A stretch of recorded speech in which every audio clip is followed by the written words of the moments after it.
What's up, guys? Wanted to post a little video on a generator with no voltage and the common issues. I picked this generator up for free. It's an older Champion 4000 peak. It's got its cosmetic stuff. I mean, that switch is broken, it's a little faded, but as far as everything else, it wasn't in bad shape. Had to drain the fuel tank, clean it out with vinegar. It had some rust issues. The coil was bad. I replaced the coil. That cost me about $11. That just came in. It didn't have voltage, so I automatically went to the AVR, which is automatic voltage regulator, which any generator with a brush has. Newer generators tend to be brushless. If they don't put out voltage, it tends to be because they were in storage for a while and the magnets lost their, they call it excitement. There are many tricks you can do, the drill trick, the 12-volt battery trick, but as far as this goes, this is a brush generator. That is the brush right here. Brushes were good. Tested brushes, they came out good.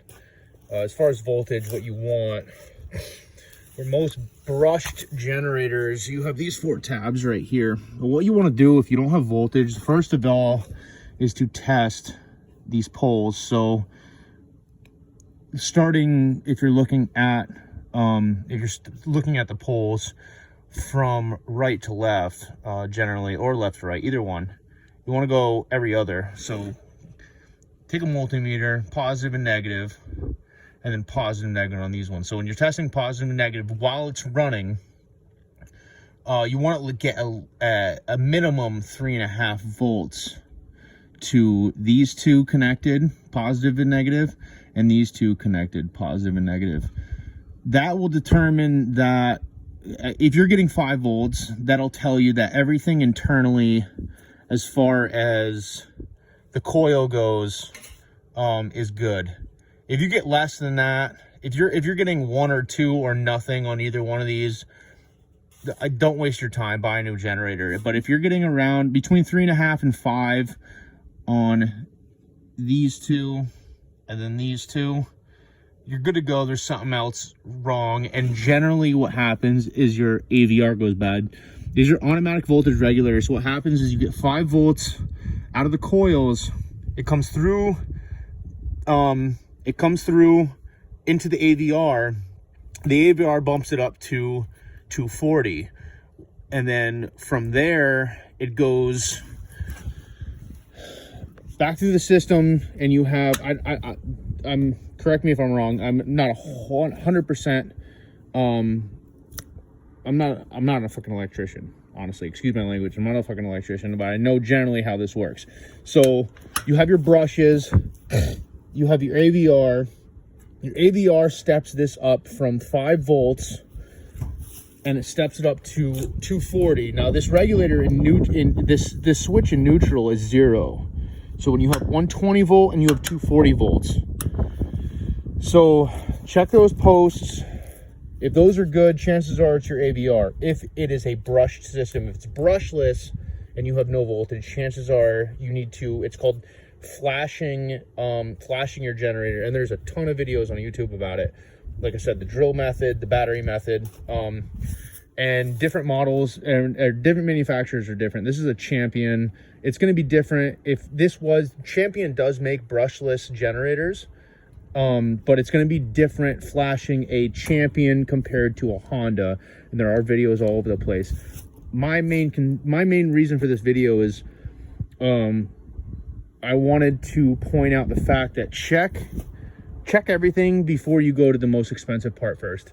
So I did the AVR and I still wasn't getting voltage. I was getting about 4.5 to these two, and I was getting right around 5 to this, which is fine. As long as you have above 3.5, you're good. Didn't know the next issue. I was thinking, oh, maybe the fuses are bad, the circuit breakers, even though they're not popped, maybe they're bad. Pulled them out, checked them, they're fine. So what ended up being the issue was this switch right here. This is the original. If you can see, this isn't supposed to act like this. I mean, I can move it in a circle. This is the way it's supposed to act. So what was happening is it was stuck in the neutral position and it wasn't changing. I took it apart and ended up finding this. There's no leads. There's nothing in here. This was going to go to the junkyard, by the way. And to backtrack a little bit, I paid $45 for everything between the switch and the AVR. Spent a little bit of time, obviously, taking the fuel tank off, and I cleaned the carburetor. But right now, this thing runs, and I'm putting out 120 and 240. So just do your research, take your time. Don't waste your money on the most expensive parts first.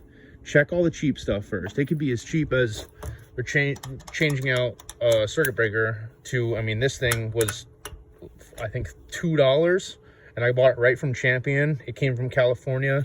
I live in Vermont, and it was here in 3 days, and that was with free shipping. The AVR was about 22 bucks, I believe, and that was with shipping. So just do your research. I also, another thing I will post here in a little bit, I'll actually just add it onto this video. I bought a plug-in digital multimeter, which goes right into this 120 volt, and it tells me the volts as it's running, which is nice to have too. If you have a camp or a house that you're running on a generator, you know what you're putting out your outlets. But I'll put that in my next video.